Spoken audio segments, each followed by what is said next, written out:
What civilization is 6 billion people trying to make themselves happy by standing on each other's shoulders and kicking each other's teeth in.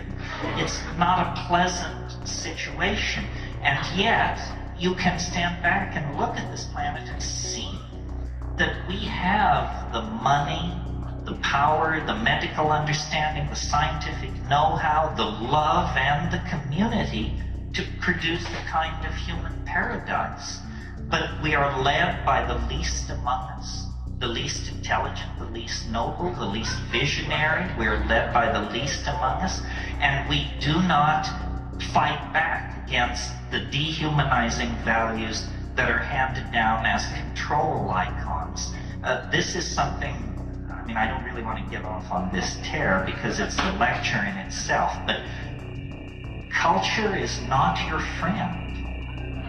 Culture is for other people's convenience and the convenience of various institutions, churches, companies, tax collection schemes, what have you. It is not your friend.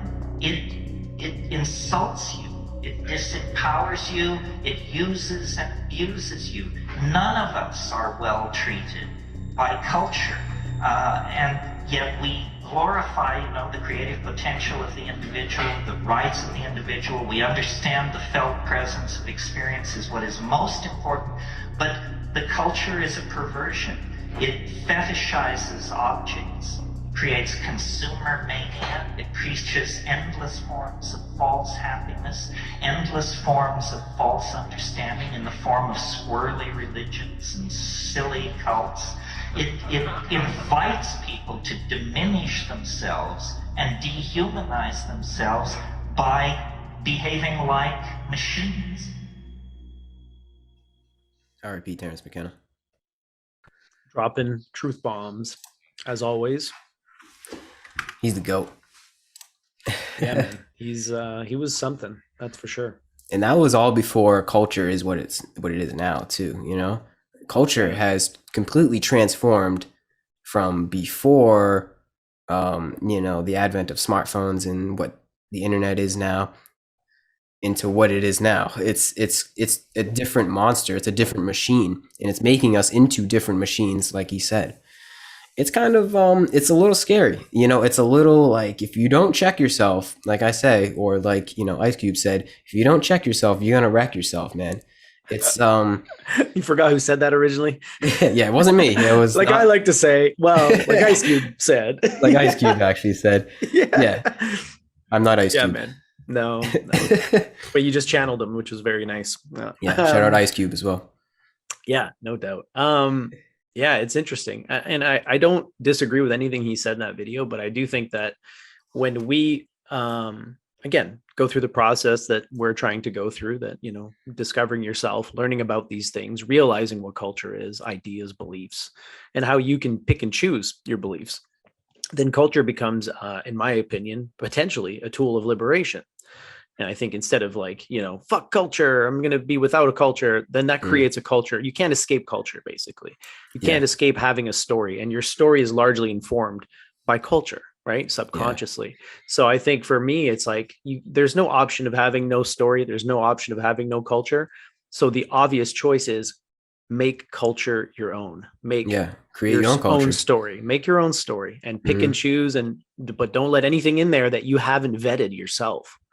Yeah. And considered carefully, thoroughly. Like, don't accept anything at face value. Make sure that your story is, well written and well researched in whatever fashion you feel is important or valuable. That's true. Like, you have to create your own culture, and it's funny because that's what Terrence McKenna did. He pretty much he unknowingly created his own culture, and it's flourishing. Like this kind of psychedelic self-inquiry, I don't know, kind of culture to, self-realization, I guess you could say, is definitely becoming a culture in and of itself.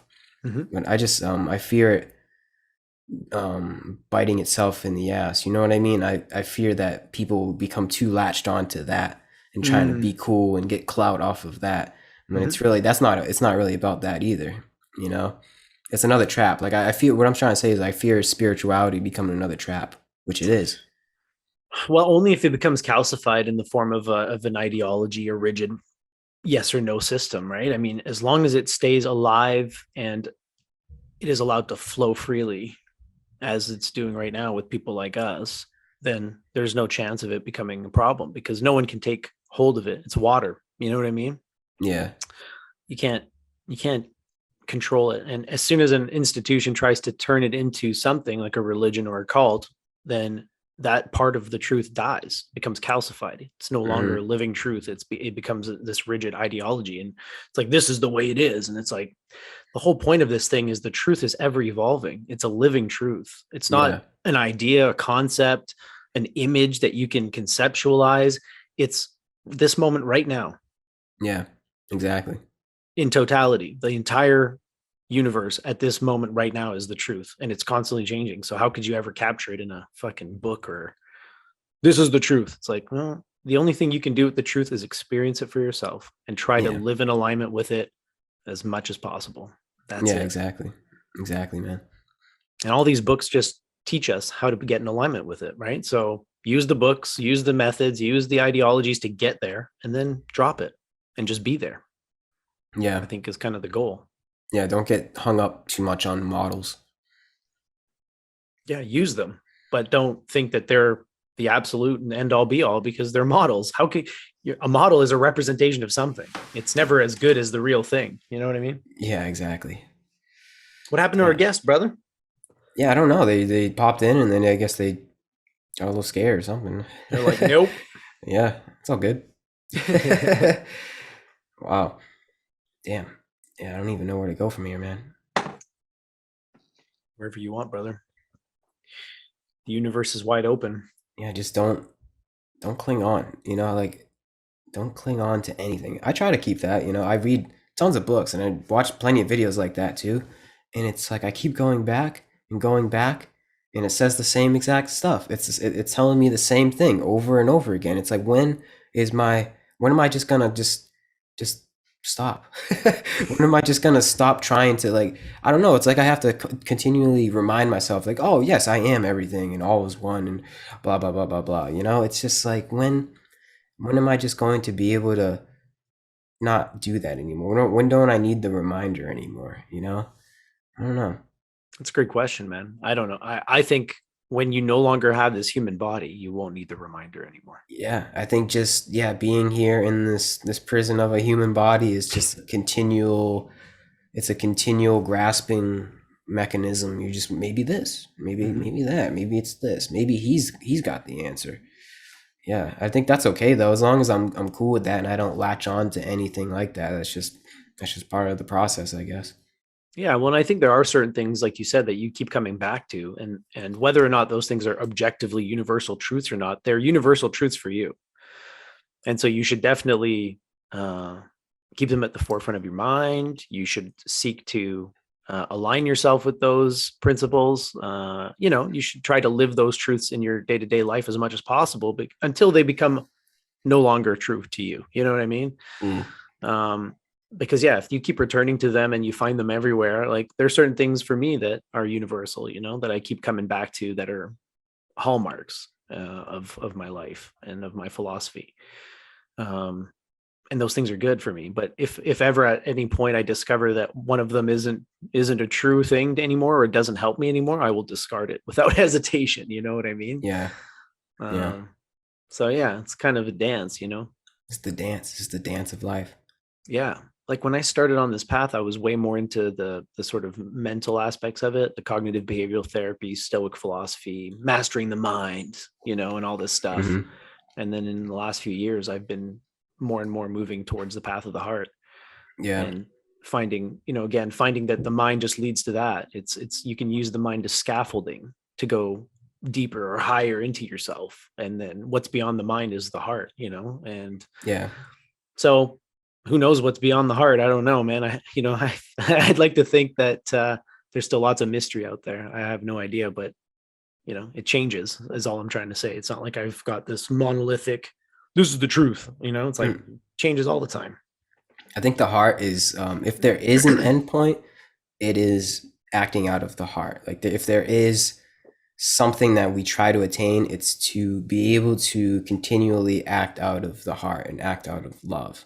If there is some kind of endpoint that we're looking for, it's just you know, you can meditate all you want, you can read any model you want, you can read the Bhagavad Gita 6 times a year, you know, but it really just comes down to being a good person and being a little bit more selfless than you were the day before.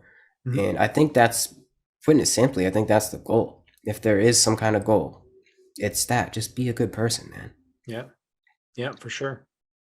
I mean, and again, whether it's the end destination or not, it's what I'm trying to achieve right now in my life. You know, that's my target right now is, like you said, acting from that place of love, staying there as often as possible, remaining aware of it and honoring that, you know, honoring that place, following the heart. You know, I was thinking about it the other day, like where the heart is supposed to tell us where to go. The heart is supposed to tell us what to do. And the mind is supposed to help us get there, right? It's supposed to be like the servant, like, okay, now the heart says this is the destination. The mind goes, how do we get there? And it comes up with the travel itinerary, and it buys the tickets, and you know what I mean? Books the buses and all that kind of stuff. But for most of us, for myself included, for most of my life, and for most of human civilization, it's the other way around. The heart is ignored and the mind determines where to go. Yeah, right. The mind is not supposed to determine the destination. It's just supposed to help you get there. Yeah, exactly. So that shift from living from your mind to from living from your heart and trying to stay in that place from the heart as often as possible. Again, whether it's the end goal or not, it's currently my goal, and it's you know, it's very rewarding. It's not easy. Yeah, exactly.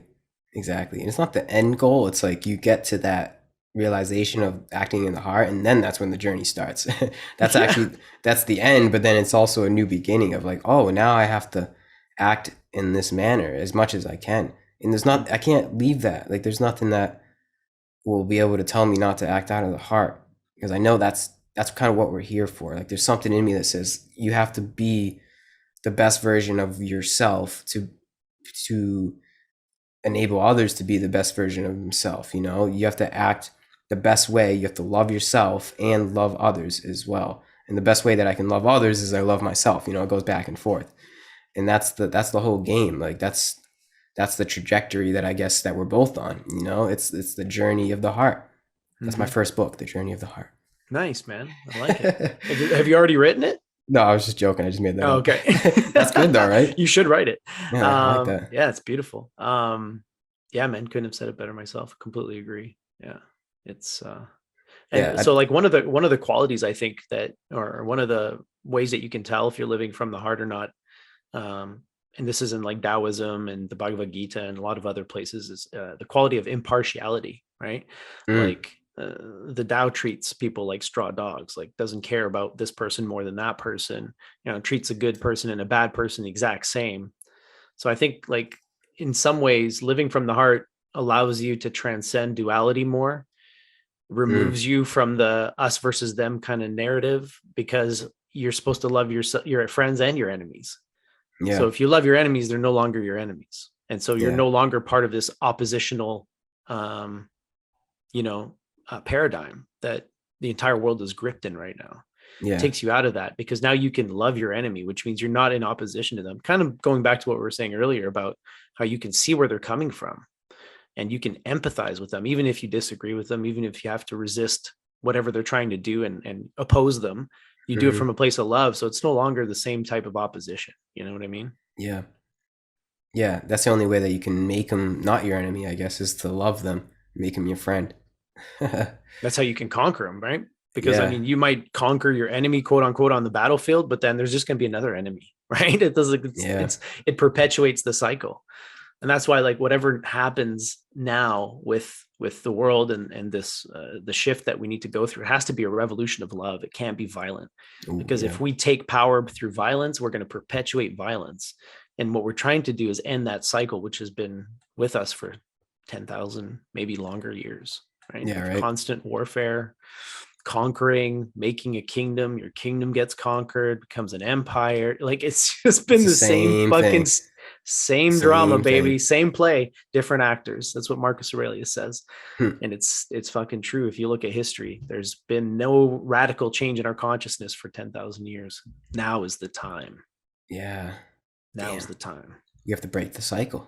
Break the cycle with Absolutely. love. Yeah, man, and create a new cycle. But it's going to be a better cycle for sure, right? We got to learn from this one, and we have lots that we can learn from it. It's been a very good teacher. Mm. It's been a costly teacher. It's cost us many lives prematurely, but that was all part of the process, part of the plan. Now we need to honor those lives, and we need to take it to the next step, break that cycle. Mm-hmm. Cycle of exploitation and violence and division, us versus them, this country versus that country. We got to get rid of that idea. Yeah. We got to Oh, transcend it. I think hopefully, ideally in the future, people will look back and be like, wow, those people were lost. Like, we lived like barbarians. Like just the idea of war. Yeah. It's just what we kill you. Like when you fully realize that we're everybody. I am you and you are me, and you fully can internalize that in your being. The concept of war is just so ludicrous. It's just so what? It's so juvenile. Mm-hmm. And just the concept of fighting too in general. Not even, well, I mean, I like UFC and stuff like that, but Yeah, the concept of that's actually, different. yeah, that's different.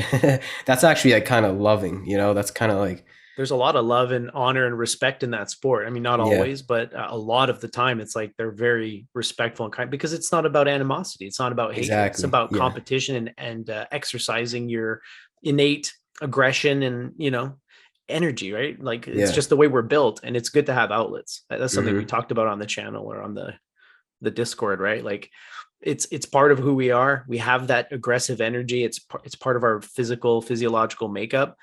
We shouldn't repress it. We should find healthy ways to exercise it. And Yeah, sports is a exactly. great way to do that, whether it's combat sports or anything else. So, Hmm. um, That's the path. It's like yeah. recognizing what we are, that we're these faulty human beings, we're these monkeys with desires and drives that don't necessarily come from our conscious mind. We can't get rid of that for as long as we're in this body. So recognize that, learn from that, and now we move on and we create a whole different being. Because that's what's happening right now is we're Mhm. creating a whole new being. We're human beings, but a human being is more than just this meat suit, this monkey suit that we're in. A human being is a spiritual, loving creature, somewhere between an angel and an animal. I think Dennis McKenna actually said that on my podcast, and I'm like, damn, that stuck with me. Like we're caught between the two, an animal and an angel right now. And we take your pick, man. What do you want to be? You want to be a loving person, live from the heart, go on the journey of the heart, or stay in the lower chakras and just stay on that hamster wheel, that cycle. Because as above, so below. Mhm. It's this cycle that we're in ourselves. Individually, we're in that cycle of fighting against our inner desires and our inner drives. Not even fighting against it. We're just just recognizing it, and we're also fighting it or recognizing it on a collective scale, on a large scale as well. And that's what we have to do right now, or else honestly, man, the world's going to end.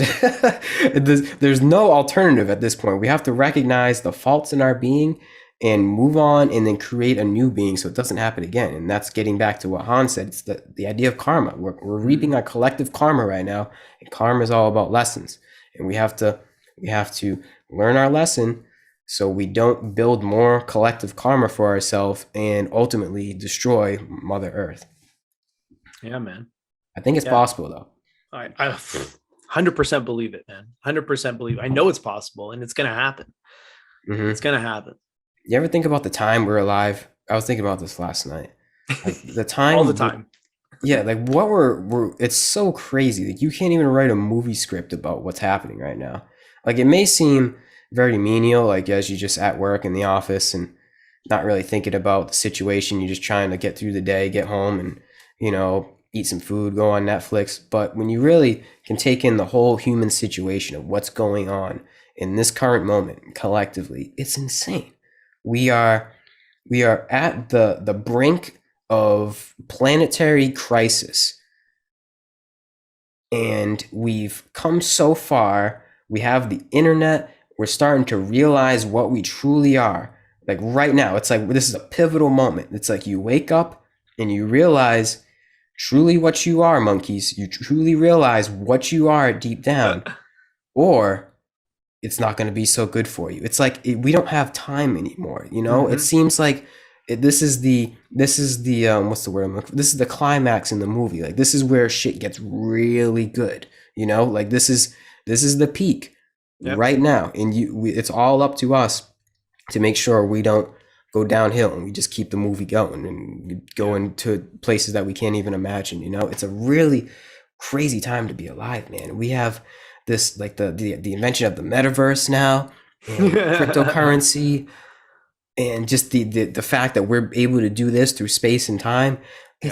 Like when you really fully wrap your mind around what's happening at this current moment, it's insane. But we just for some reason think it's like, oh, that's just life, that's just how it is. It's like, no, man, this is the Business as usual. business as usual. Just, you know, just whatever, doesn't matter, this is just how it is. But this is the greatest story ever told. This is the greatest book that's ever been written. This is life unfolding, and this is the moment. This is the apocalypse. This is the moment that all the people prophesized. It's the end of Kali Yuga. This is the end of the dark age, and to evolve into the being that we were truly supposed to be. But we don't have that much time. Like, this is an insane time to be alive, Oliver, and anybody listening. Take this in, man. Even if we don't make it and we all die, just take it in anyway. This is crazy, bro. This is absolutely insane of what's happening right now. And if you're not paying attention, you're going to suffer. But if you're paying attention and you're paying attention to yourself, you're going to realize that this is the greatest opportunity for us to become anew and to become reborn to the versions of ourselves that we were supposed to be. But you have to pay attention. Wow. That's all I gotta say about that. Fuck, man. It's crazy, Well man. said. The version of yourself that you were supposed to be. Mm-hmm. That's fucking well said, sir. Because I think we all have, I believe personally that we all have some kind of like inherent destiny, collectively and individually. And we're supposed to be something. We were given the tools of this body to be something. But if you get lost in the sauce of TikTok and your Facebook timeline and Fox News, you're not going to be what you're supposed to be. You're going to be the idea of somebody else, or just, I don't know, you're just not going to be the being that you're truly supposed to be and what we're all supposed to be collectively. I don't know what you're supposed to do, but I know that collectively we're all supposed to be a being that is a creator. We're here to create a better version of this earth than what we currently live through. We're here to use the tools in our own body, in our own abilities, because we all have our own different kinds of abilities that stem from times past or lifetimes past. Excuse me, sorry. We all have our own things that make us special. You know, we're all special. I really do believe that. And our goal here, we were born here to know thyself, fully realize what makes you special, and then thus you act and you follow the journey of the heart. That's where it is you act and you say, okay, what am I good at? How am I going to use my circumstances and my situations to be able to give back and live a selfless life and walk the path of the heart? And that's what we're all collectively doing. But I can't tell you what your path is and what you do. Maybe you cook, maybe you paint pictures, maybe you, whatever it is. We all, that's what makes life great. And that's what makes life amazing, is we all have our different ways to go about expressing this newfound consciousness, right? But you have to be paying attention. If you're not, you're not going to know how special you are. It's right. Really, it's crazy, man. It's very pivotal to be able to do that. Because if you do, then yeah, your life becomes amazing and becomes a journey, and nothing can stop you or harm you, you know? But you got to pay attention, man. You have to. I can't stress that enough for anybody listening. You have to pay attention to yourself. And now is the time. There's not tomorrow, not next week, not maybe a month from now when my car gets fixed and blah, blah, blah. And the excuse is like, no, right now. Why not now? Think about that. Why not now start this entire journey? Because you're going to die someday. We're all going to die someday. So why not start your journey of the greatest journey and the greatest narrative that you can ever write for yourself and for the collective right freaking now. What's The hero's stopping you? journey. Yeah, man. And every day that you delay it, I hate to say, I sound like a preacher, but I hate to sound like that, but it's true, man. And I'm speaking to myself too. Every day that you delay not becoming the best version of yourself is a day that you lose, and you're going to suffer even more, you know. And it's also you know, it sounds serious, but it's also not. There's also an aspect of it where it's like getting on that path makes me also not, it's not that I don't take my life serious, it's that I take the things that I should take more serious and the other things in my life not so serious, you know. Like my priorities change on what I take serious and what I don't take serious.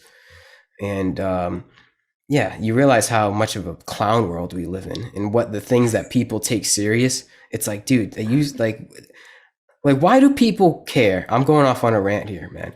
Why do people care who's gay, who's bi, like what, you know, if somebody has a dick or not? Why do we care about that? The world is ending, bro. We like that's that 1% we were talking about earlier, by the way. Sexual orientation, skin color, like, why do these things matter to people? Why do you care? As long as it's consensual between adults, who gives a flying fuck? Yeah, just that. And then there's other things that we can name off. It's like, why?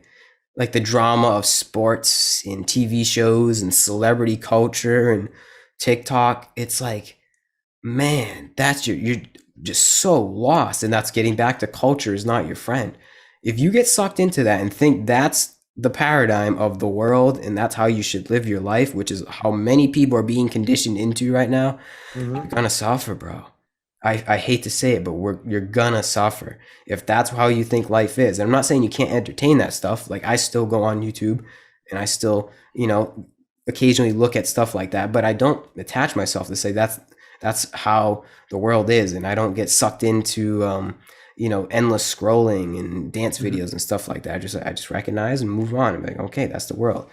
But the difference is most people, they get sucked into that and they think that's the world and that's how they want to be, and all the kids want to be influencers nowadays, and it's just, it's crazy, man. It's ultimately, like I said, it's going to lead to a lot of people suffering because this world is selling us a version of ourselves to say, like, hey, maybe you should do this. Maybe if you have X amount of followers, you're going to be cool and then people will like you and then you'll be happy. Or maybe you have X amount of money and then you'll be able to buy this and then you'll be happy. Or, you know, the list goes on. But that's not the end goal. It's going to be continual suffering. So start today. Get rid of the bullshit, you know, get rid of the sauce. Don't get lost in the sauce. Get rid of that stuff and realize it's never going to make you happy. The only thing that's going to make you happy, for me happy and you happy, Oliver, is to truly just know yourself, know what you are, and then act accordingly. That's it. No YouTube video is going to do it for you. No TikTok video is going to do it for you. No book, nothing. Tony Robbins, he's not going to do it for you. Only you, bro. And you have to take time for yourself. You have to take time regularly to just disconnect from this, the screen, all of this. You have to take time to disconnect, go within, and the answers will flow, and you'll become more in touch with the heart, and that's what it's all about. But you have to take time, bro. And that's it. End of my rant. I don't want to. I can keep going. Dude, you could keep going, buddy. I'm entertained just listening to you, man. I obviously agree with everything you're saying. Know thyself is number one commandment for my personal religion. So, and I've yet to find a situation where you can't learn about yourself, you know, either in life or, because that's the thing, right? You don't necessarily, I mean, meditation, contemplation, these things are very important on the path of cultivating knowledge of self. 100%. You have to do these things in one way or another. But in addition to that, I would say the other 50% of knowing who you are is through life situations, through your relationships with others, because people are mirrors. Like I was saying earlier, my kids are mirrors. It's not just my kids. My wife is a mirror. You're a mirror, my friend. We're all mirrors of each other. So you can learn a lot about yourself through your interactions with people, through your relationships, through your job, how you react to things, even your social media addictions. Like you can learn a lot about yourself by the way you're addicted to social media, by the way I'm addicted to it, by the way I'm addicted to video games or whatever, like everything in life, every moment, every situation is an opportunity to learn more about yourself. And so, yeah, I think it's keeping that again at the forefront of your mind, and questioning yourself, like, why do I do this? Why do I enjoy doing this? Like I've had conversations with people that have blown me away. It's like somebody's telling me they want this, that, or the other thing. I really want a relationship. I can't find someone, blah, blah, blah. And it's like, well, why do you want a relationship? As soon as you start that, and immediately their entire narrative falls apart. Well, I don't know, like, because I want to have somebody to be with. Well, why do you want to have somebody to be with? Yeah, exactly. Right. Try to get to the heart of what you really want, because a lot of the times people realize, oh shit, maybe I don't want this, like, or maybe I'm just scared to be alone. Yep. And why is that? Well, because you don't know yourself. When you're alone, you're with yourself. And if you don't know who you are, or if you've got a bunch of stuff that you've been trying to avoid looking at by keeping busy and always going out and doing things, all of a sudden, if you're by yourself alone with nothing to do, you're faced with those things and you can't escape them anymore. Exactly. So, again, like you start to unpack these things and people realize what they think they want isn't actually what they want a lot of the time. And there's some deeper rooted issue there that if you address that, all of a sudden you're going to be happy whether you're in a relationship or out of a relationship, because when you're alone, you're in good company and you know the person that you are, and you've got hobbies, like you were saying, you've got creative outlets, you've got things that make you curious. Like, it's ironic because I'm never alone. I'm always with people, my wife, my kids, whoever.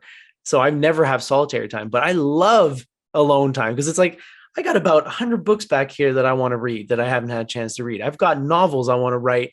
I love video games. Like I've got all of these things that I want to do, watch YouTube videos, catch up on like all these different things, make YouTube videos. And yet I don't have that, luxury. So for people who are single out there and you're like, all you're looking for is a relationship, is like, listen, there is a season for everything, and enjoy what you have now and make the most of it. Like I said, or like you were saying, sorry, Gary, this is a great opportunity for you to learn to know yourself. Don't be scared of that. Like solitude is very valuable, and the power of being alone. Yeah. And you can learn a lot about yourself in that. Right. But yeah, it's very interesting. It's a skill to be able to do that. But I think that's why, I think if there is a purpose to life, if there is a purpose, if we could try to define in words, in concepts, what the purpose of this is, it's to know thyself. And that's what Socrates said, to know thyself, because nobody knows what we are. Nobody knows what's going on and what exactly it means to be a human being. So why not make it your life goal, or one of your biggest life goals, to be able to deconstruct what the hell this is and what all of this is? It seems like, yeah, obviously that's what we should all be doing, but we're not on that wavelength. Well, it's because we think we got the answers. That's the ultimate trap. That's the ultimate trap. I know what I am. I'm a human. It's like, what a human is? It's a concept invented by whatever you are. Yeah. To classify some kind of physical phenomenon that you've identified, that you've grouped together. Like, these are humans. Okay. Well, in actual reality, the line between like human and chimpanzee and gorilla and all this stuff is like, we're talking about like 1 or 2% genetic difference. You know what I mean? So it's like, we're pretty similar to those things as well. So, as soon as you start to unpack those types of things and you start to realize that like animals is a concept. It's a category invented by whatever we are, Exactly. Like, stop thinking that you know what you are because you have a bunch of words in your head. Those words are not the reality. They're just helpful categorizations that we've invented as whatever we are, a species. Again, that's another categorization. Even to say the human species is like, that's not what you are. That's just an invention. It's a concept that somebody came up with to categorize a group of things called human beings. The idea when you actually go within yourself and start to find out firsthand, experientially, what am I? Who am I? Now things start to get interesting. And that's what you're describing. You learn some crazy things the deeper you go. It's a never ending thing. It Yeah, doesn't don't stop. stop. Every day, Exactly. just when you think you got to figure it out, and something just happens, or you come to something in a meditation, or just eat some mushrooms, you're like, well, okay, I don't got to figure it out. It's just like, but that's the beauty of it. Because imagine if you had it figured out, okay, then I'd be like, oh, this sucks. Now what? Yeah. But that's the beauty of it. That's this journey, is to know that like tomorrow's a new day. Today might suck, but tomorrow, who knows? Yeah. That's the beauty of life, man. Yeah, it's pretty wild. And another philosopher, Pythagoras, said, "Know thyself, then you will know the universe and God." And so, by Mm, extension, you are the universe, you are God. And that's how, yeah, by seeking knowledge of yourself, you're going to get to know those things as well, because there's no distinction. It's all yeah, one, right? You might not be God, but you are a part of God. yep, You contain your perfect image of God, just in miniature, exactly. I said this earlier. I was talking to some people. Is that I'm not all of God, but all of me is God. hmm You Yes, know, that's right. Yeah, yeah, yeah. It's hard to that's the wrap way to your look head at it. around. Yeah, for sure. And God is, again, another categorization that we've invented. Again, not I wouldn't claim to believe to know what God is. All I can say is I've experienced it I like firsthand. to say the totality, infinite consciousness, Yeah, the tremendum, like yeah, this entire realm, and also not this realm. That's what we are, and that's yeah. what we aren't. And when you can conceptualize, or not even conceptualize, when you can internalize that sense of non-duality in your being, that's life changing, to be able to say, oh shit, when I die, I don't actually die. Hmm, But also, when I was born, I wasn't actually born. that's right. It's like this. It's oh man, that's the rebirth of what Christ was saying, or all of the sages were saying, is Yeah. that revelation of not dying, that's liberation. It's Hmm. that not fear this bodily demise, because where am I going to go? As Ramana Maharshi said, that was his last words, I think, to his students, because Yeah. Don't leave us. they were saying, don't leave us, and they were crying. He said, don't be silly. Where am I going to go? Yes. Where am I going to go? Yeah. Yeah. When you realize and you can identify with everything, you're not going anywhere. You never went anywhere in the first place. You're just here as this Yeah. actor in this meat suit for a Yeah. little bit of amount of time to figure out that you were just the actor in the meat suit, and and then I guess the process keeps going. Like, who knows what happens after?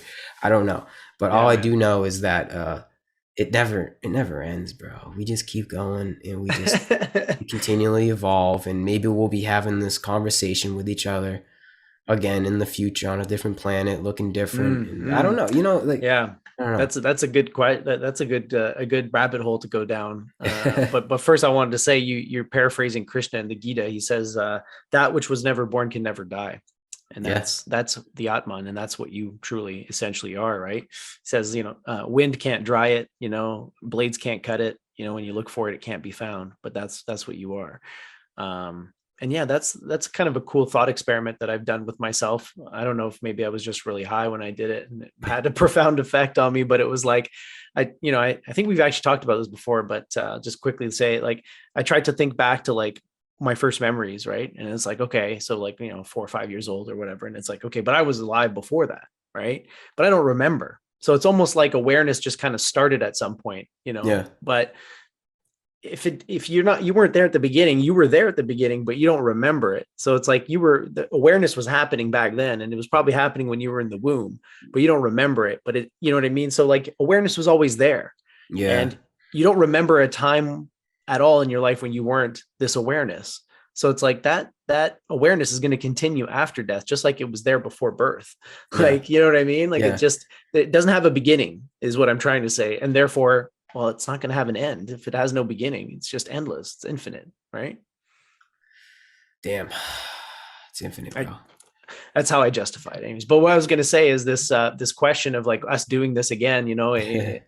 I think if you look at it scientifically, if it's always the same energy, the same matter being recycled, right? And physicists will say, before the Big Bang, everything that's in the universe now was in existence. So the Big Bang wasn't, as some fools like to say, everything out of nothing. No. That's not what physicists say. They say that they don't know how things got to be this way, but before the Big Bang, all of the matter and all of the energy in the universe was condensed into a point space that was so small it was like the head of a needle, right? So you can imagine the amount of pressure and force it takes to compress the entire fucking universe into this little point space. We don't know how it got there. It's a singularity or whatever, right? But it's always the same stuff being recycled. So if you give it enough time, eventually the stuff is going to end up in this configuration again. It might take 1 billion cycles. It might take 10 billion cycles. Eventually, the odds are 100% because you're working with an infinite timeline. It's constantly creation, compression, creation, compression. So we've done this 1 billion times before. Oh. It's statistically, if it's a cycle, which I believe it is, like, because it's not like the Big Bang was the beginning, it was the end and the beginning.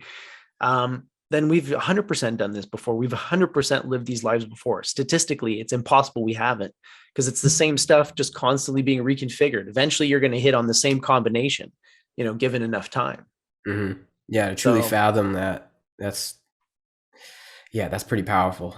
To truly fathom infinity. Like, then it would only actually, if you can truly, like, think about what infinity is. That means forever and everything.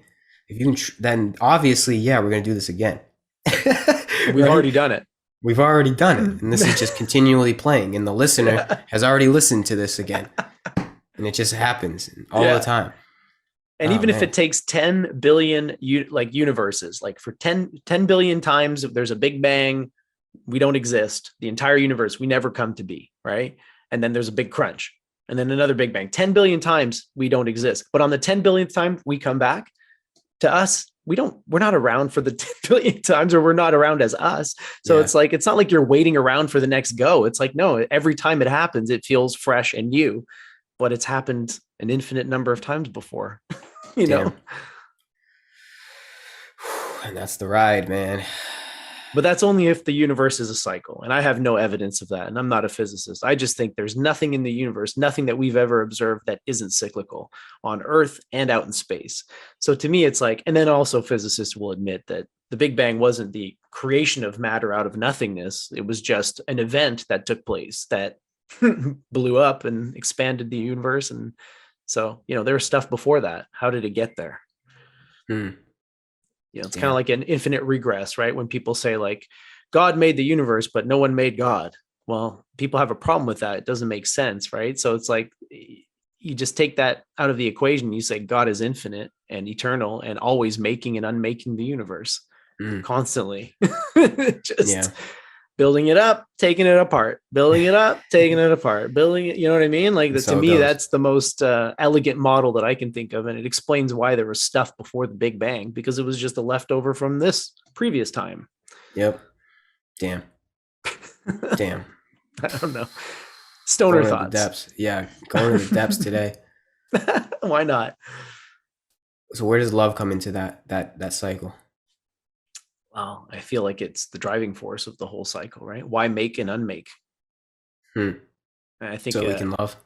Yeah, man. It's so that the supreme being, the only being of which we are just expressions, can know itself and love itself and give love, right? Because when you're by yourself, it's kind of like why people have kids. Some people have kids because they think they have to and they're culturally pressured. But why I had kids was so that I could, again, give my love to another creature that's basically, like I said, a seed, from me and my wife's love. So it's like another expression of that love and a way for us to give more love out into the world.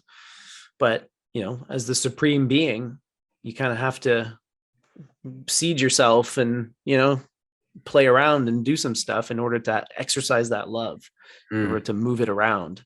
Otherwise, if you're just the supreme being sitting in lotus position in the void, meditating eternally, what do you do with that love? Yeah, exactly. Like, that's the purpose of separation, is love. It's the subject and object is to the play of subject and object is to become one, form a union, aka that's what yoga means, the divine union.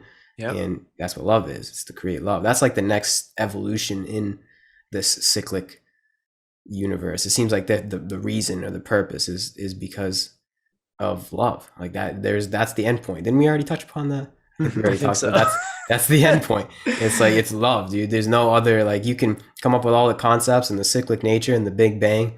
When Yeah. it comes down to it, the reason is to love. Yeah, man. It's the source and the destination, right? Damn. Closes the circle. Damn. But the type of love that we're talking about, I think maybe we should caution the audience. Yeah. It's not like I love you, you love me. Yeah. This is like mystical love, divine love. This is the source of all other forms of love. I would suggest, and it's without object. Yeah. Right? I mean, when you experience it, it's like you just love, not Gary or your partner or your house, or you just love. You just are radiating love, not at a specific thing, right? Yeah. Like, if the type of love that we are familiar with is like a flashlight where you aim it at someone, it's like, I love you. Mm-hmm. This is like a floodlight that you just emit love. And, that's when you find, again, that's when you are in alignment. That's when you're in your center. You can actually do this and you can let it radiate indiscriminately. It's not like going to one person and then somebody stands in the way and it's like, nope, no love for you.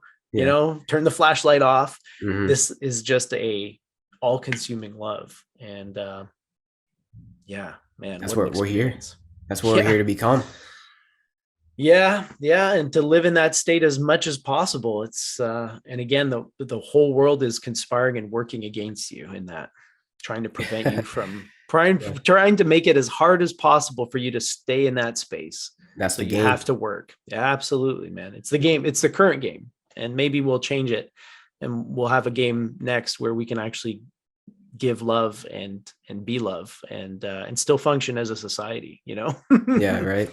Work together and do cool things, because we're on the cusp of like a Star Trek type reality, with like holodecks and fully immersed virtual realities and space travel and colonization. Like we're like just on the edge there. We'd already be there if we got our shit together.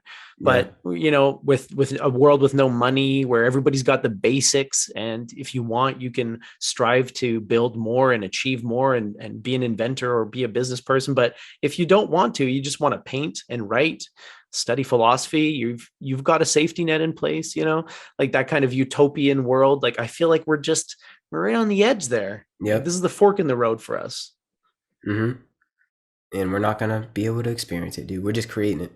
I know we have to create it because like my parents are Jehovah's Witnesses. They think Jesus is going to come from heaven on a white horse and create the new system of things where people will live in farm communities and all this. They have their own vision of utopia. And to me, it's like, I like the vision, but Jesus ain't coming. Like, unless he's coming from in here, unless the Christ is awakening in us, then okay, Jesus is coming, but he's not coming from the sky. So don't wait.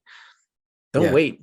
You have to start now. You have to be a part of it in your small corner of the world, in your small circle of friends and community. You have to become that spotlight, that floodlight, I should say, of love, and start building the new while the old crumbles all around us as we speak, It's happening. Yeah, it's crumbling right now as we speak. Fuck. This is the last ditch effort. Yeah, it's like Armageddon isn't going to be fire from the sky. We're in the middle of Armageddon right now. And what comes after Armageddon is our decision. We have to make that decision. Can't let corporations do it.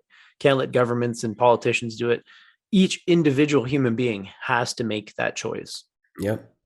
We have to be Jesus on the white horse. That's what it comes down to.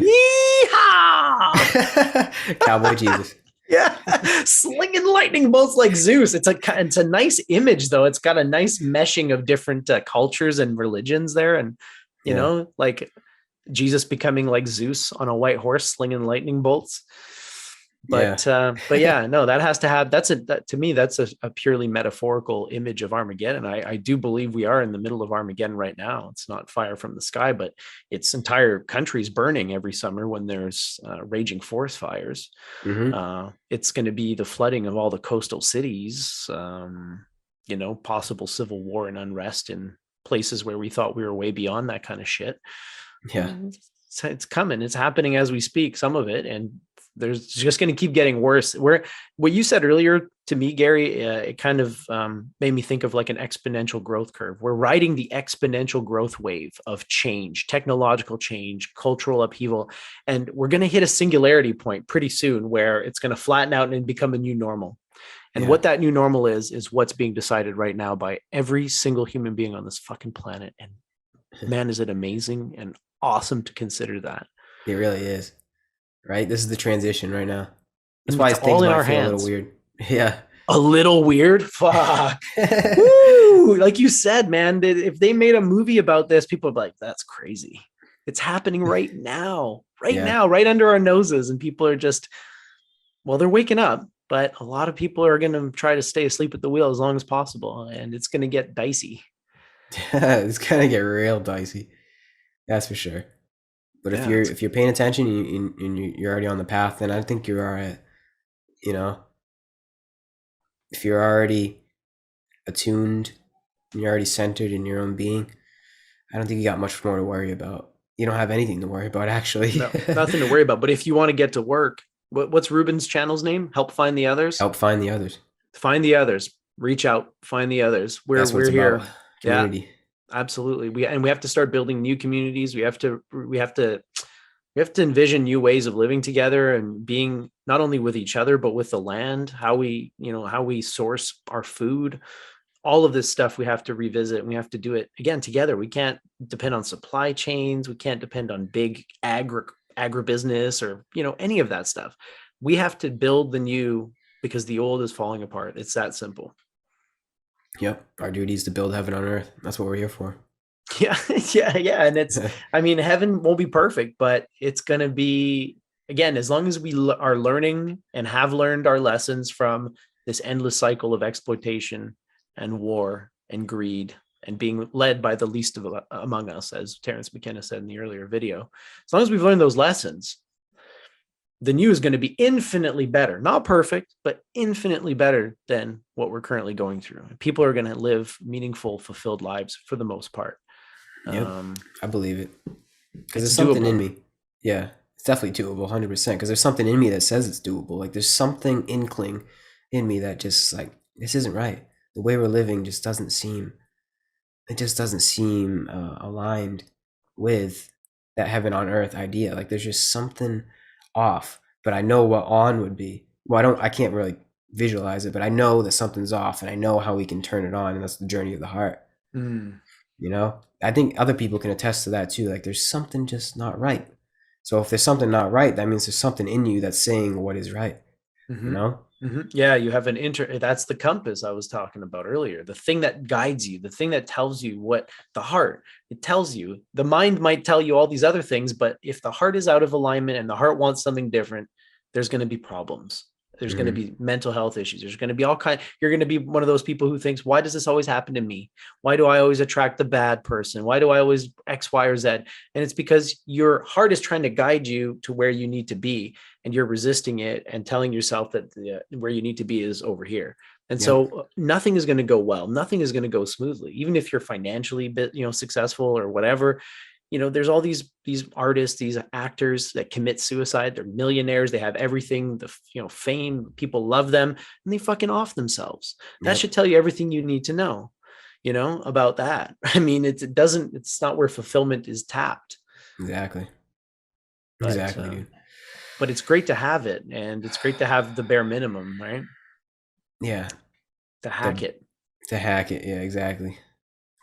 Damn. It's getting tough that way as well, financially, with, I don't know about where you are, but like cost of living is I've never noticed it going up. Like it goes up, but it's always like slow and steady. Right. Yeah, and it's like all of a sudden it's like, what the fuck happened to the grocery bill? Yeah, exactly. Holy crap. Like it overnight, almost, it feels like it's changed. And, again, that's going to build more pressure. Things are going to start to break down even more on that front as well, Yeah. Well, if you want to get on that topic, we can kind of take it down a notch. Is like, if you don't own assets right now, the people that don't own any assets are going to become very poor, and it's going to become very tough for them. But if you own assets, then inflation is working in your favor. Like if you own stocks, crypto, property, even a car at this point, you will appreciate, which is kind of crazy to think about. If you own something, then yeah, you're not going to feel the effects as much. But the majority of people don't own assets, let's be honest, and those are the people that are really going to feel the effects and suffer and go through the turmoil that we're talking about right now of the system, you know? Yeah, man. And we need to get, so what do we do, Gary? This is the part that I struggle with. I feel like we're in alignment, and I feel like we both got a really good sense of the big picture and what's happening right now in terms of the world, and what we have to do in terms of bringing in the new paradigm, the paradigm of love and union and universality. But how do we actually do it? Like, That's a long story. Yeah. So, well, let's hear some of your ideas. Like, how do we make it happen? Because I feel like we have to, but I don't know where to start. Yeah, you're asking the wrong guy. I don't know. I guess the starting is recreating the systems, creating new systems with the use of our technology. I definitely think blockchain technology is going to change the world for the better. A lot of people still aren't with it, but at this point, it's inevitable. But I think blockchain is going to create a more fair world for everybody and just create a more transparent system where we don't get into situations of that we're into right now or were into in 2008, because it's just going to create a money system that is able to be traced and be tracked, and there's no funny business. It's like there's 21 million Bitcoin and that's all there is. You can't print any more out. Yep. And and things such as that. You can get into like DeFi with Ethereum and being able to invest yourself, and the list goes on with blockchain technology. But the basis of it is that if we change the way that we do money, that's definitely on the right path of creating a more fair world for everybody. Yep. I mean, I'm not saying, blockchain is going to create heaven on earth. I'm just saying that's the first step to creating a more fair world, because that's what heaven on earth is, right? Essentially, in theory, is a fair world for everybody. Yep. So I think from there, I'm a huge advocate of what blockchain technology is doing for the world. And it's not a coincidence that it's blowing up like crazy right now, at the point of where hyperinflation is going crazy at the same time. It's like, it's where we're the first step is creating a new financial system, I think, 100%. And then from there, I think we create a new political system. And then from there, life's going to change. Like blockchain technology is going to change our life in ways that we can't even imagine. If we look back 10 years from now on this conversation right now, we're going to look back at 2031, if the world's still around. We look back at this conversation, we're not even going to be able to fathom the changes that have happened because of blockchain, and also because of other things. It's just going to be, but I think what I'm trying to say is a lot of the change is going to stem from blockchain technology. Yeah. You think that's the pivotal for the next step in our evolution? Excuse me. I think, because what it is it's human beings right now. We're at the mercy of human beings, and like we talked about before, the pitfalls and desires of other people with power, and just the people abusing their power. If you create a system around technology that isn't able to be centralized, and edited, and isn't able to be, there's no funny business. If you create just like a system that is just there for anybody all across the globe, anybody can plug in, and you can use it in different ways, such as voting, put contracts on it, property, art, and the list goes on. Like people, it's going to be like the base monetary layer. It's going to be like gold. If you can create that system where there's no funny business, that leaves so much more room for, that leaves so much, or it leaves less room for people. Corruption is what I'm trying to say. It leaves less room for corruption in terms of the systems that we have, because our systems are corrupted since 100%. The dawn of time, since there was the first king and the first subject.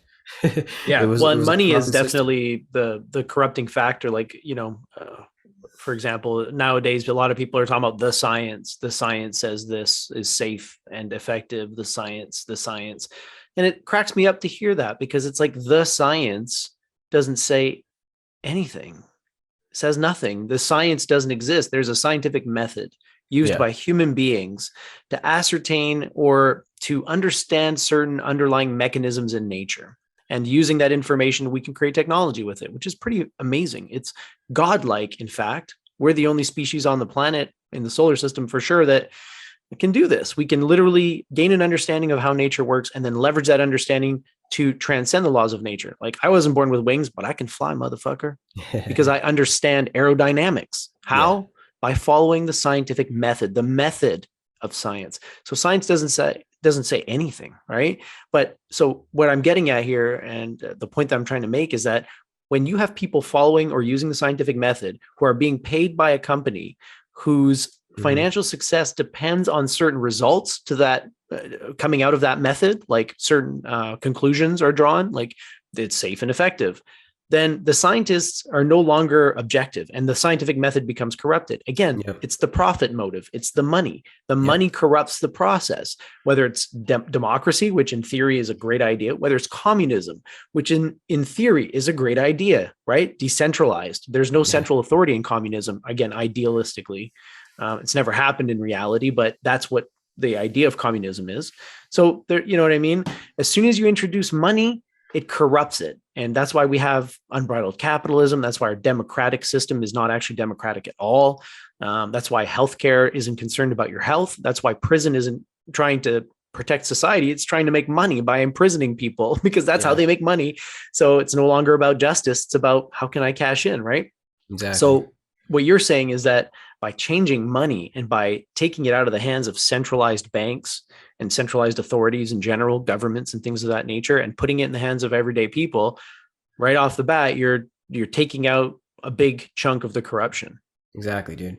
Exactly. And then you can build a fair political system because now money is no longer an incentive for politicians. There's no more lobbyists. We fucking got rid of them. Their money's worth nothing anyways, because we have blockchain technology or whatever, right? Widespread blockchain economy or whatever you want to call it. So now you can actually reform the political system to be a true democracy. Yeah. Yeah. I really think that's one of the biggest first steps we're going to cross. One of the biggest things leaps that we're going to move forward with is changing our money and changing the systems of our money. And thank you, Satoshi Nakamoto. Bitcoin is, or other cryptos maybe, but Bitcoin is most likely going to become the central governance of everything. It's going to, like, everybody in the world. You ever understand, like, the consequences of that? Everybody in the world can hook up to this money system. Everybody. If you have the internet and a smartphone, not even, I mean, you don't even actually need that, to be honest with you. I mean, it definitely helps, obviously, but if you do, you're in it. You're in the system. You're connected to everybody, and that is powerful. That's powerful beyond our belief. I don't even think we know where blockchain is going to go at this point. People have ideas, but I think this is just the beginning. This is just the start of a whole new system and what it's going to do for us. Wow. Yeah, man. That's awesome, dude.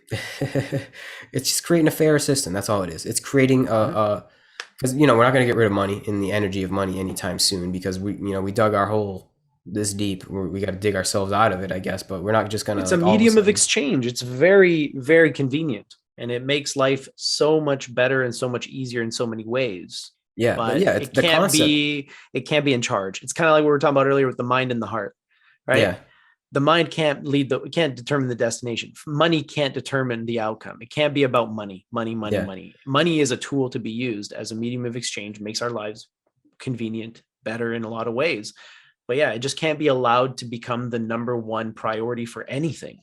A business, a government, those can't be the number one factors. Money can't be the number one factor in any of those decision-making processes. Otherwise, it corrupts it. Yeah.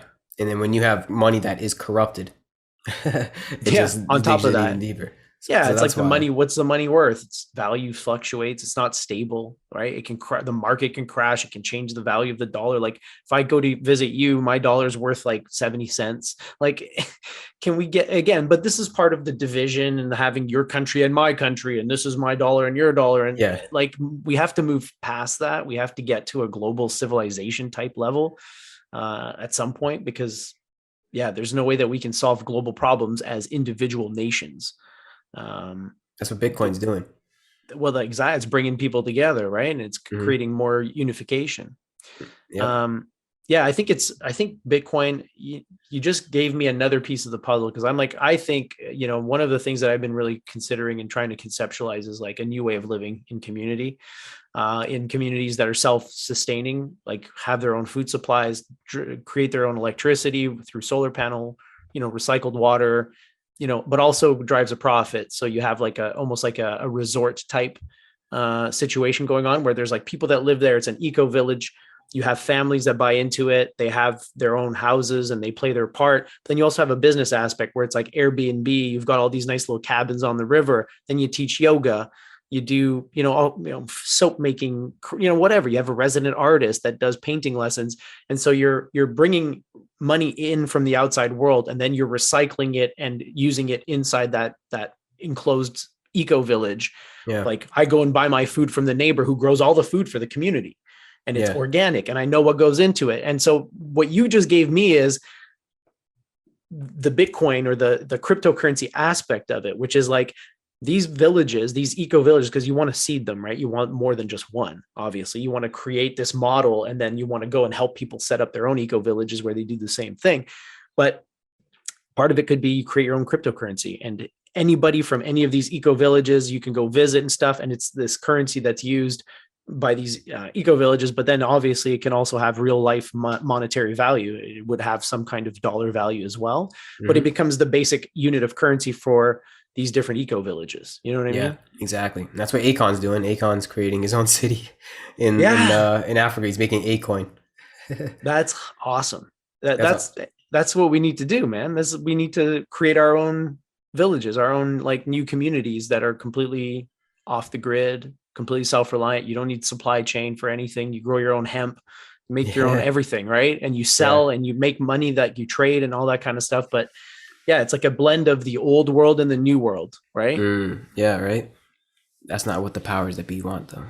That's what, but they can't stop it. We just need to get one or two of these things started. And then as soon as they take off, people are going to want to move to that lifestyle, I think. For sure. Yeah. Yeah. And you have to like draw the right kind of people, like you got to have some people that are good at growing food. You got to have some people that maybe have more of a business acumen. All these different like skill sets come together to create this like flourishing community.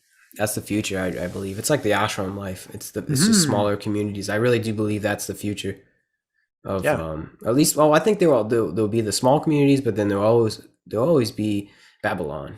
There'll always be the system. I think a lot of big cities, if this thing took off, if this model picked up, I think a lot of big cities would wither away.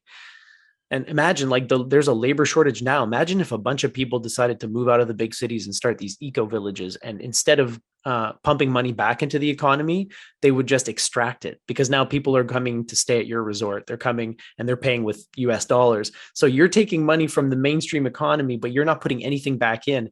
It would collapse everything. Yeah, it would trigger, I think, a bigger economic collapse than is already happening, and then that would be the spark, man. Now it's time to move to this new way of life. Yeah, damn. Let's do it. Let's create one. Let's build a commune. I'm talking to a guy, man. I'm talking to a guy who he built the world's first harmless home.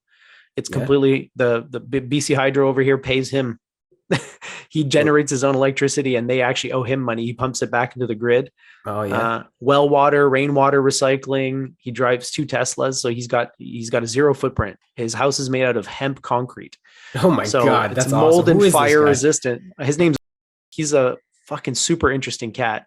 Yeah. I want to get him on the podcast and talk to him, because he's had a super interesting life. He was designing like icebreakers for the Russians, I think, back in the 50s. Like he's got a fascinating story and background, but this guy is trying to solve the world's problems. And this is why he built this house that he lives in. Is he's trying to he's doing what we're talking about. He's trying to get to it.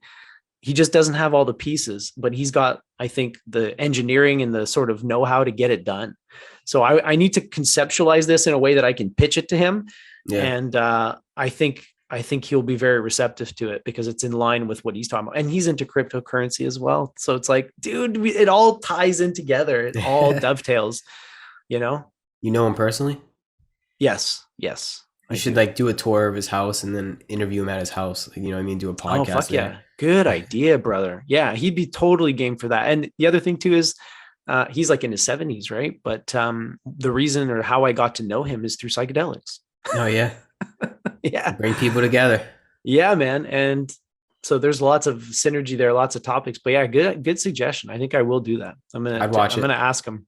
Yeah, well, I'll let you know when it drops. I'm going to dinner at his place next weekend, so I'll talk to him about it. But yeah, fascinating guy. And it's been brewing for a while. And then all of a sudden I facilitated a psychedelic experience for him and his wife a while back. And How'd that go? it was awesome. Yeah. That was awesome. This guy fucking, oh my God. The first time we did it with him, he was sitting there journaling and he was like, I'm an intelligent man. I've been around for 70 years. I've done all these things. How did I not know these basic facts about myself? He was bewildered. And, he found it hilarious in a sense, but he was just like taken aback by it. Right. But yeah, no, the last time we did something together, he was telling me about, he's like, I have all the weight of the world on my shoulder. I want to solve the world's problems. And he starts telling me about all these ideas and all these things and sustainable living. And it clicked for me. It was like, oh, that commune idea that I've been talking to people about for the last 10 years. I should probably tell him about that because he might be interested, you know? Wow. Yeah. Oh man, where would you build it? I don't know, man. I was talking to somebody about that last night. I'd be happy to go wherever. I'm not like, I'm more of the big vision as far as like the logistics of it. Like, I think, South America or Central America might be a good spot. I'd do it in Vancouver Island where I live now, but it's cloudy in the wintertime and stuff. Like you want to get like enough energy going from the solar. You want to make it worthwhile. Right. Mm-hmm. But, this guy's again, net zero. So he's here. He lives just around the corner from me, but, he gets enough solar from it so that he gets a credit every year for his energy bill. He doesn't pay. He's owed money every year for his energy bill. So that's awesome. If he can do it here, obviously it's doable, but yeah, again, the logistics of it, maybe in the States, man, there's places in the States where land is cheap and, Arizona and all these places where lots of sun, like, I don't know. The where is inconsequential. I just want to break ground and make this fucking thing happen. I just know it. I have a vision. I feel it. I know it's possible. I know it's doable. I got faith in you, man. Keep me posted. Yeah, well, it won't be me. It'll be a lot of people. I'm just trying to pull the people together and the pieces together. And but you'll be invited, obviously. Where depending on where we go, it's like, man, come on over. Awesome. That's the whole point, right? Is creating these communities. Like, there's a better way to live. I know there is. Yeah, there really is, dude. There really is. Imagine that. They're self-sufficient. You have all your energy taken care of. Yeah. Growing your own food that you eat, hanging out with people that are like-minded and that you care about, and community, like, I don't know, man. It excites me just thinking about it. That's how it's supposed to be. That's how life is supposed to be. All the things that we love, man. Art, fitness, diet, psychedelics, philosophy, spiritual, everything, cryptocurrency, off-grid living, like everything just together. Oh, man. Oh, anyway, I'm done talking about it. I'm going to make it happen. And now, so no more talk. Yeah. Let's make it happen, man. I think we can probably wrap up this talk though. Yes, I agree. It was great chatting with you, my friend, as always. Same. You got any closing remarks? I feel like I already talked too much. I apologize. I don't know why I'm so chatty this morning, but I just fucking.